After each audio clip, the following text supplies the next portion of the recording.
சீமான் சார்னா யாருன்னு நீங்க யோசிக்க வேண்டாம். முனியம்மா உங்களுடைய ஹஸ்பண்ட். முனியம்மா உங்களை பார்த்துட்டு வீட்டுக்கு வர்றப்போ ஆனந்த கண்ணீரோட நான் வர்றேன் அப்படின்னு சொல்லி இருந்திருப்பீங்க. இதுக்கப்புறம் வரக்கூடிய கண்ணீர் ஆனந்த கண்ணீரா இல்லையா அப்படிங்கிறது உங்களுக்கும் உங்க கண்ணீருக்கும் தான் தெரியும். இனிமேல் எந்த சேனல்ல முனியம்மாவுக்கு சப்போர்ட் பண்ணாலும் என்னுடைய சேனல்ல மட்டும் முனியம்மாவுக்கு சப்போர்ட் பண்ணி ஒரு வீடியோ கூட போடவே மாட்டேன். அந்த முகத்துல பாத்தீங்கன்னா 1000 வாட்ஸ் பல்ப் இப்படி பிரகாசமா எரியிற மாதிரி இருக்கும். அவ்வளோ என்ஜாய் பண்ணி அந்த இடத்துல இருந்துட்டு இருந்த முனியம்மா டக்குன்னு அதையெல்லாம் விட்டு போட்டு வீட்டுக்கு வர்றப்போ இப்ப வரைக்கும் பாத்தீங்கன்னா அந்த முகத்துல அந்த 1000 வாட்ஸ் பல்ப் இருக்கவே இருக்காது.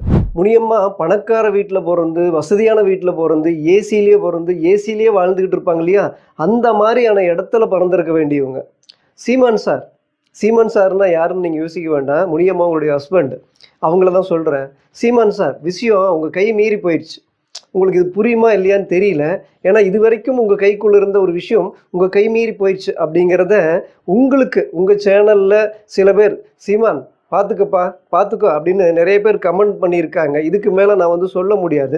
அப்படியான கமெண்ட் எல்லாம் பார்க்குறப்போ உங்கள் கைக்குள்ளே இருந்த விஷயம் உங்கள் கை மீறி போயிடுச்சு அப்படிங்கிறது நிறையா தெளிவாகவே அந்த கமெண்ட்டை வந்து உணர்த்துது. இப்போ நீங்கள் கூட ஒரு வீடியோவில் போட்டிருப்பீங்க, பஸ்ஸில் இருந்து முனியம்மா அவங்கள பார்த்துட்டு வீட்டுக்கு வர்றப்போ ஆனந்த கண்ணீரோடு நான் வர்றேன் அப்படின்னு சொல்லி இருந்திருப்பீங்க. இதுக்கப்புறம் வரக்கூடிய கண்ணீர் ஆனந்த கண்ணீரா இல்லையா அப்படிங்கிறது உங்களுக்கும் உங்கள் கண்ணீருக்கும் தான் தெரியும். இப்போது எனக்கு வந்து ஒருத்தர் கமெண்ட் பண்ணிட்டு இருப்பாங்க, ஒரு அம்மா பானுமதி ஜெயபாலன் அப்படிங்கிறவங்க. இதுக்கப்புறம் வந்து அம்மா உங்களை பற்றி நான் வந்து லைவ்லையும் சரி வீடியோலையும் சரி நான் பேச மாட்டேன். ஏன்னா உங்களுடைய மனசு எப்படி இருக்குது அப்படின்னா அந்த பக்கம் ஒரு கால் இந்த பக்கம் ஒரு கால். ஏன்னா முனியம்மா உங்களுக்கு சப்போர்ட் பண்ணணும்னு நினைக்கிற நீங்கள் எனக்கும் சப்போர்ட் பண்ணணும்னு நினைக்கிறீங்க. இது வந்து நடக்காத காரியம். ஏன்னா நான் வந்து இதுக்கு முன்னாடி உண்மையாகவே முனியம்மா உங்களுக்கு வந்து சப்போர்ட் பண்ணணும்னு நினச்சேன். இப்போ வந்து நம்ம வந்து ஒரு அறியாமையில் இருப்போம். நமக்கு ஒரு விஷயம் தெரியாமல் இருக்கும். தெரிஞ்சுக்கிட்டோம் அப்படின்னா நம்மகிட்ட இருந்து அந்த அறியாமல் விலகி போயிடும். அதுக்கப்புறம் அதுக்குண்டான அறிவு நம்மக்கிட்ட வந்துடும். அந்த மாதிரி முனியம்மாவங்களை பற்றி எனக்கு தெரியாது, ஆரம்பத்துலேயும் தெரியாது. இப்போ போட்டியாளராக வர்றப்போ தான் இவங்க யார் என்னன்னு தெரியும். அப்போ 1-2 வீடியோ பார்க்குறப்போ பரவாயில்ல அப்படின்ட்டு இவங்க தான் போட்டியில் கலந்துக்க போகிறாங்க, இந்த பேரே ஹிட் ஆகும் அப்படின்னு சொன்னால் அது இன்றைக்கும் நடந்துக்கிட்டு இருக்குது. அது நாளைக்கு அதான் நடக்க போகுது. அப்போ வந்து நீங்கள் எல்லாம் கமெண்ட் போட்டிருந்தீங்க தங்கம் அப்படின்ட்டு முனியம்மாவை பற்றி நிறைய விஷயங்கள் எங்கிட்ட எல்லாம் சொன்னீங்க. ஓகே அப்படின்ட்டு நம்மளும் வந்து முனியம்மாவுக்கு சப்போர்ட் பண்ணணும்னு நினச்சி வீடியோ போட்டிருந்தோம். உங்களை பற்றியும் பானுமதி ஜெயபாலன் அம்மா உங்களை பற்றி தான் நான் வந்து வீடியோவிலும் பேசிகிட்டு இருந்தேன், லைவ்லையும் பேசிகிட்டு இருந்தேன். முனியம்மா உங்களுக்கு எதிராக நான் வீடியோ போடுறப்போ நீங்கள் ஏதாவது என்ன சொல்லிடுவீங்களான்னு கூட நான் யோசிச்சேன். இதெல்லாம் நான் பேசிகிட்டு இருந்தேன். இதுக்கப்புறம் உங்களை பற்றி நான் ஏன் பேச மாட்டேன்னு சொல்கிறேன் அப்படின்னா இதுதான். நீங்கள் வந்து முனியம்மாவுக்கும் சப்போர்ட் பண்ணி எனக்கும் சப்போர்ட் பண்ண முடியாது. நேர்மைக்கும் சப்போர்ட் பண்ணிவிட்டு ஏமாத்துறவங்களுக்கும் சப்போர்ட் பண்ண முடியாது. ஏன்னா உங்களுக்கு உங்கள் மனசு ஃபுல்லாக முனியம்மாவுக்கு சப்போர்ட் பண்ணணுன்னு தான் இருக்குது. தாராளமாக சப்போர்ட் பண்ணுங்கள். அதுக்கப்புறம் அது என்ன சொல்கிறது, அதுக்கப்புறம் போய் இன்னும் கெஞ்சிக்கிட்டு இருங்க. நீங்கள் வந்து இவ்வளோ பெரியவங்களாக இருக்கீங்க, நீங்கள் நல்ல விஷயம் தான் சொல்லியிருக்கீங்க, அதுக்கு ஒரு மதிப்பு கொடுத்து மரியாதை கொடுத்து ஒரு லைக் கூட பண்ணாதவங்ககிட்ட போய் திருப்பி என் மேலே உங்களுக்கு கோவமா முனியம்மா உன் மேலே ஏதோ கோவமா உனக்கு நான் நல்லதாக சொல்லிகிட்டு இருக்கேன்னு கெஞ்சிக்கிட்டு இருக்க அளவுக்கு உங்களை நீங்கள் ஏன் தாழ்த்திக்கிறீங்கன்னு எனக்கு புரியல. இதுக்காக நான் வந்து இனிமேல் உங்களை பற்றி பேச மாட்டேன், வீடியோலையும் சரி லைவ்லையும் சரி அப்படிங்கிற விஷயம் நான் சொல்லலை. உங்களுடைய இந்த நிலைப்பாடு இருக்கு இல்லையா, அங்கே ஒரு கால் இங்கே ஒரு கால் வச்சுக்கிட்டு இருக்க முடியாது. நீங்கள் ஏதோ ஒரு பக்கம் கால் வைங்க. நிச்சயமாக எனக்கு நீங்கள் சப்போர்ட் பண்ணணுன்ட்டு இல்லை, நான் நேர்மையாக உண்மையாக இருக்கிற பக்கம் தான் என்னுடைய மனசு. இப்போ எப்போவுமே நான் யார் சொல்கிறதையும் வந்து கேட்க மாட்டேன். இப்போ என்னுடைய மனசாட்சி வந்து ஏஞ்சல்னு சொல்லுவேன். நான் பண்ணுற வீடியோ என்னுடைய ஏஞ்சலுக்கு பிடிச்சா போதும். அவங்க என்னுடைய ஏஞ்சலுக்கு பிடிக்கிற மாதிரி தான் நான் வீடியோ பண்ணுவேன். மற்ற யாரும் என்னை வந்து என்ன நினைக்கணும், நல்லதை நினைக்கணும் அப்படின்லாம் யோசிச்செல்லாம் நான் வீடியோ பண்ண மாட்டேன். சரி, ஓகே, இந்த விஷயத்தை நான் சொல்லிட்டேம்மா. ஏன்னா இதுக்கப்புறம் வந்து நான் பேசாமல் இருப்பேன். இதுக்கப்புறம் பானுமதி ஜெயபாலன் அவங்கள பற்றி உங்களை பற்றி நான் பேசாமல் இருப்பேன். அப்போ நீங்கள் நினச்சிப்பீங்க, என்னடா அது திடீர்னு இந்த தம்பி வந்து நம்மளையெல்லாம் பேசிகிட்டு இருந்தாப்புல, லைவில் பேசினாப்புல, வீடியோவில் பேசினாப்புல, திடீர்னு இப்படி பேசாமல் இருக்காங்க, மனுஷங்கன்னா இப்படி தானா அப்படின்னு நீங்கள் நினச்சக்கூடாது இல்லையா? அதனால் நான் ஒரு விஷயத்த சொல்லிட்டு செய்கிறேன். இதுக்கப்புறம் உங்களை பற்றி எந்த வீடியோவிலும் சரி லைவ்லையும் பேச மாட்டேன். சரி, ஓகே. இப்போ முனியம்மா வந்து வசதியான வீட்டில் பிறந்திருக்க வேண்டிய, ஏசிலே வாழ வேண்டியவங்க அப்படின்னு நம்ம ஏன் சொன்னோம் அப்படிங்கிற விஷயத்துக்கு நம்ம வருவோம். இப்போ ஒரு டாஸ்க் ஒன்று நடந்ததுங்க. சேத்துக்குள்ளே வந்து பார்த்தீங்கன்னா டோக்கன்லாம் இருக்கும், அதில் போய் தேடி எடுக்கணும். இப்போ கிராமத்தில் இருந்து போயிருக்கிற ஒரு பெண்ணு தான் நம்ம முனியம்மா அவங்க. இப்போ கிராமம் அப்படின்ட்டாவே சேரும் சகதியுமாக இருக்கிறது. இவ்வளோ ஒரு ஏன்னா நானும் சின்ன வயசுலலாம் கிராமத்தில் வளர்ந்தவன் தான். சேருனா எப்படி இருக்குன்னு தெரியும். உழவு ஓட்டுவாங்க. அது வந்து இப்போ நெல்லெல்லாம் நம்ம நடுவோம் அப்படின்னா அது உழவு ஓட்டுறதே வந்து பார்த்திங்கன்னா தண்ணியில் தான் உழவு ஓட்டுவாங்க. அதில் இறங்கி நடந்து போகிறது, அந்த மாடு வந்து ஏன்னா அப்போல்லாம் டிராக்டர்லாம் எல்லா பக்கம் இருக்காது, மாட்டில் தான் உழவு ஓட்டிகிட்டு போவாங்க. நம்மளும் இப்போ எங்கள் அண்ணன் உழவு ஓட்டிகிட்டே போவான், நானும் பின்னாடியே போயிருக்கேன். அது அவ்வளோ குழுன்னு இருக்கும் அந்த சேத்துல நடக்கிறது.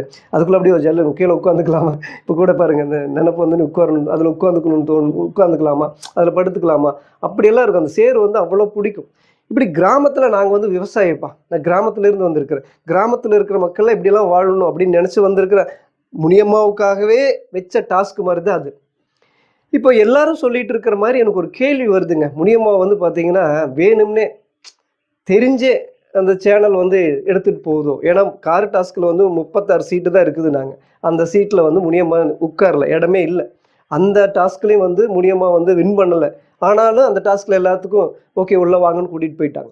அப்புறம் சேர் டாஸ்க்லேயும் வந்து 5 பேர்த்துக்கு வந்து சான்ஸ் இல்லை, நீங்கள் உட்கார்ந்தாத்தா இல்லைன்னா இல்லை அப்படிங்கிற மாதிரி இருக்கிறப்போ 2 பேர்த்த காப்பாற்றுறதுக்காக தான் எல்லாத்துக்கும் டோக்கன் கொடுத்து மறுபடியும் உள்ளே அனுப்புகிறாங்க. அதில் வந்து ஒருத்தரும் முனியம்மா, இன்னொருத்தர் வந்து சொல்கிறாங்க அது யாருங்கிறது நமக்கு வேண்டாம், அது மாயா உங்களுக்கு வேண்டப்பட்டவங்க அப்படிங்கிற விஷயம். 2 பேர் வந்து அந்த டாஸ்கில் வின் பண்ணல, அந்த சேர் டாஸ்கில். இப்படி எல்லா இடத்துலையும் முனியம்மாவை காப்பாற்றி கொண்டுகிட்டே வந்துட்டு இருக்கிற இந்த சேனல் வந்து பார்த்திங்கன்னா முனியம்மாவுக்காகவே ஒரு டாஸ்க் ஓப்பன் பண்ணி ஃபஸ்ட்டு டாஸ்க்காக தான் வைக்கிறாங்க. சேத்துலேயே வாழ்ந்து சேத்துலேயே வளர்ந்தவங்க நாங்கள் விவசாய குடும்பத்திலிருந்து வந்திருக்கோம். அப்படிங்கிறப்போ அந்த சேரு தான் ஒரு டாஸ்க் அப்படின்னா எப்படிங்க அந்த டாஸ்க் விளையாடுறப்போ எப்படி விளையாடணும், இன்வால்மெண்ட், ஈடுபாடு, முழு அர்ப்பணிப்போடு விளையாடணுமா இல்லையா? அப்போ அந்த இடத்துல அந்த டாஸ்க் வந்து அது சேருங்கிறது நம்ம வந்து சின்ன வயசுலேருந்து பழகணும் ஒரு விஷயம். அதுக்கு நமக்கும் ஒரு பந்தம் இருக்கும், ஒரு நெருக்கம் இருக்கும். மற்ற எல்லா போட்டியாளருக்கும் இருக்காது. ஏன்னா அவங்கெல்லாம் வந்து அந்த மாதிரி சேரு பார்த்துருப்பாங்கன்னு தெரியல, வசதியான குடும்பத்தில் இருந்திருப்பாங்க, அதில் ஏசிலே பிறந்து வளர்ந்தவங்களும் இருக்காங்க. அந்த அந்த ஃபஸ்ட்டு டாஸ்கில் இப்போ அந்த காமன் மேன் ஷோவில் இப்போ நடந்துகிட்டு இருக்கிற எபிசோடில் ரொம்ப வசதியானவங்களாம் இருப்பாங்க, சேருன்னா என்னன்னே தெரியாமல் இருக்கிறவங்களாம் இருப்பாங்க. ஆனால் அவங்கெல்லாம் கூட முழு இன்வால்வ்மெண்ட் ஈடுபாட்டோட அந்த டாஸ்கில் விளையாண்டாங்க.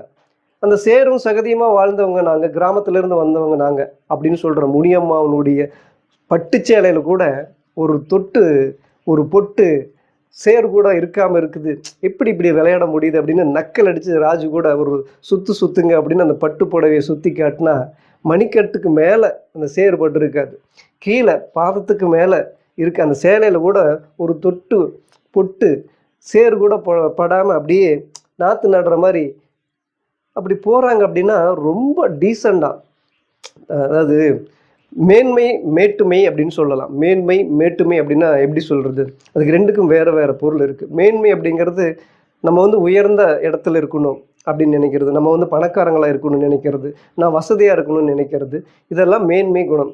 ஓகேவா? மேட்டுமை அப்படிங்கிறது நான் பணக்காரன் தெரியுமா, நான் வசதியானவன் தெரியுமா, நான் நல்லவன் தெரியுமா, இப்போ நான் வந்து ஒரு குடும்ப பெண்ணாக இருக்கணும்னு நினைக்கிறது மேன்மை, நான் ஒரு குடும்ப பெண்ணு தெரியுமா அப்படின்னு பேசுறது மேட்டுமை. உங்களுக்கு புரியுதுங்களா? இப்போ இந்த மாதிரி நான் வந்து கிராமத்துல இருந்து வந்திருக்கேன் அப்படின்லாம் சொல்லிட்டு இருக்கிற முனியம்மா இப்படி ஒரு டாஸ்க் வச்சா எல்லாருடைய எதிர்பார்ப்பு எப்படி இருக்கும்? அந்த சேரு கூட முனியம்மாவை தான் எதிர்பார்த்துருக்கும். ஏய், கிராமத்திலிருந்து ஒரு பொண்ணு வந்திருக்குதுப்பா, நமக்கும் அந்த கிராமத்திலிருந்து வந்திருக்க அந்த முனியம்மாவுக்கும் ஒரு நட்பு, ஒரு பிணைப்பு, ஒரு பாசம், பந்தம், அந்த உறவு அப்படி இருக்கு. இந்த டாஸ்க்கு யார் ஈடுபாட்டோட விளையாடுவாங்களோ இல்லையோ, கண்டிப்பாக நம்ம முனியம்மா வந்து இந்த டாஸ்க் வந்து இன்வால்மெண்ட்டாக விளையாடுவாங்க. ஏன்னா சேத்துக்கும் முனியம்மாவுக்கும் அப்படி ஒரு கனெக்ஷன் இருக்குதுன்னு சொல்லி ஊரையும் சரி உலகத்தையும் சரி சொல்லி நம்ப வச்சுட்டு இருக்காங்களே அப்படின்னு அந்த சேரு கூட, அந்த சேரும் சகதியுமாக இருக்கிற அந்த விஷயம் கூட எதிர்பார்த்துருக்கு முனியம்மாவை அவங்கள வந்து.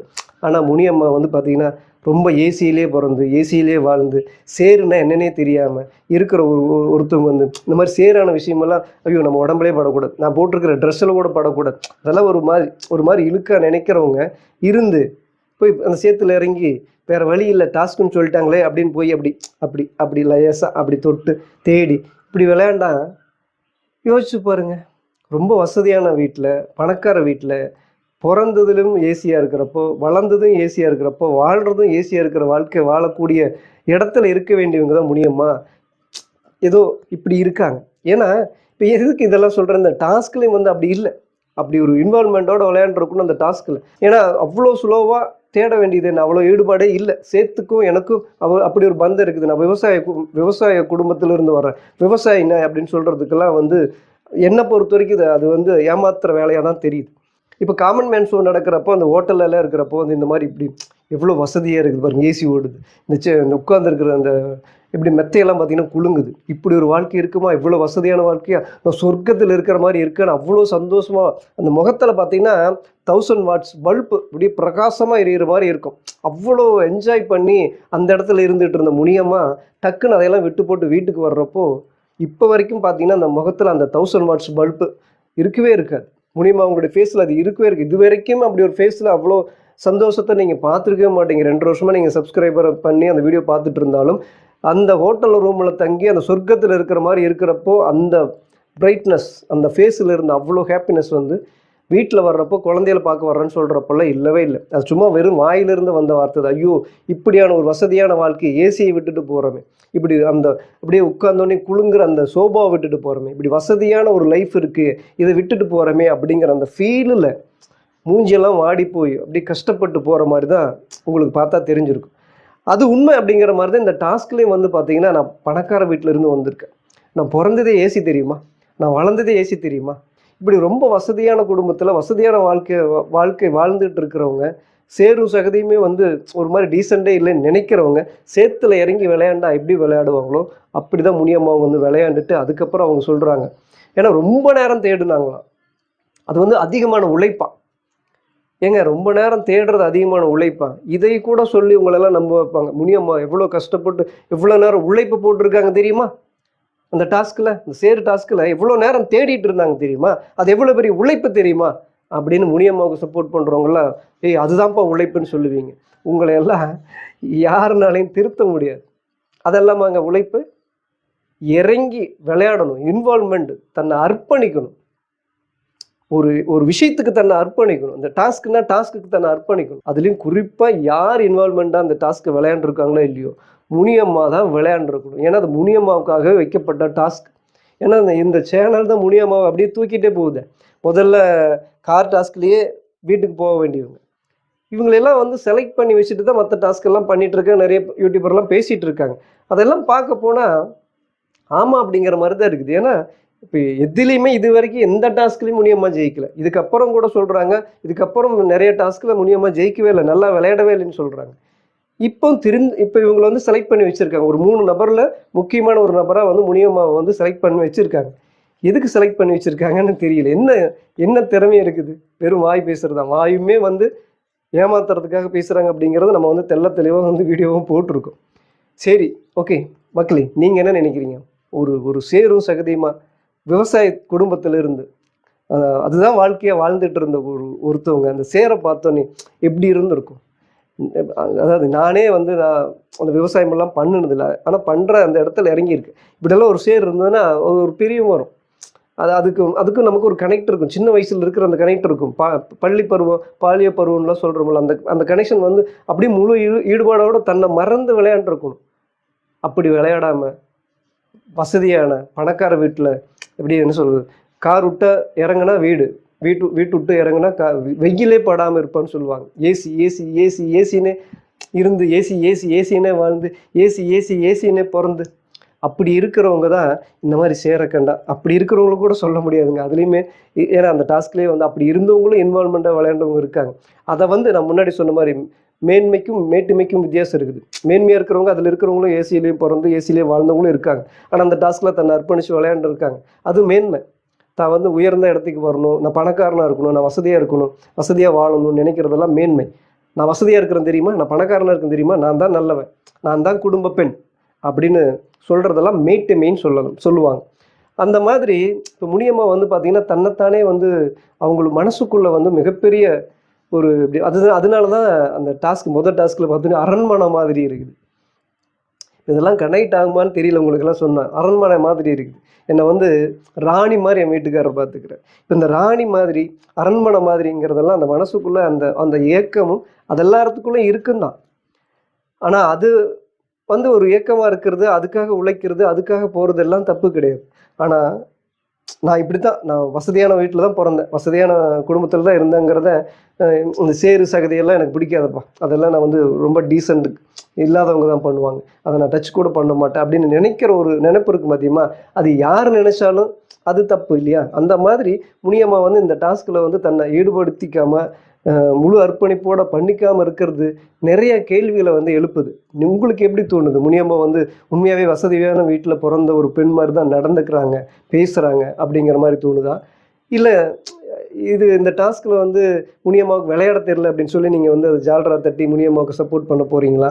இல்லை முனியம்மா வந்து ரொம்ப நேரம் தேடி கடினமான உழைப்பு போட்டிருக்காங்க தெரியுமா அப்படின்னு ஜால்ரா தட்ட போகிறீங்களான்னு தெரியல. ஆனால் என்னை பொறுத்த வரைக்கும் முனியம்மா வசதியான குடும்பத்தில் பணக்கார வீட்டில் ஏசிலே பிறந்து ஏசிலே வாழ்ந்து ஏசிலே இருக்கணும்னு நினச்சி இருக்கிறவங்க இந்த சேரும் சகதியும் வந்து ஒரு மாதிரி அன்னிசியாக நினச்சி இந்த மாதிரி இதெல்லாம் நான் ஒத்துக்க மாட்டேன்னு நினைக்கிறவங்க அப்படி ஒரு சிலர் இருப்பாங்க. எல்லா பணக்காரங்களும் சொல்லிட முடியாது, எல்லா வசதியானவங்களையும் சொல்லிட முடியாது. அப்படி ஒரு சிலர் நினைக்கிற மாதிரியான நினப்பு இருக்கிறவங்க டக்குன்னு இறங்கி அந்த சேத்துக்குள்ளே விளையாண்ட மாதிரி தான் எனக்கு தெரிஞ்சுது. உங்களுக்கு எப்படி தெரிஞ்சுது அப்படிங்கிறத மறக்காமல் சொல்லுங்கள். அடுத்த ஒரு நல்ல வீடியோவில் சந்திக்கிறேன்.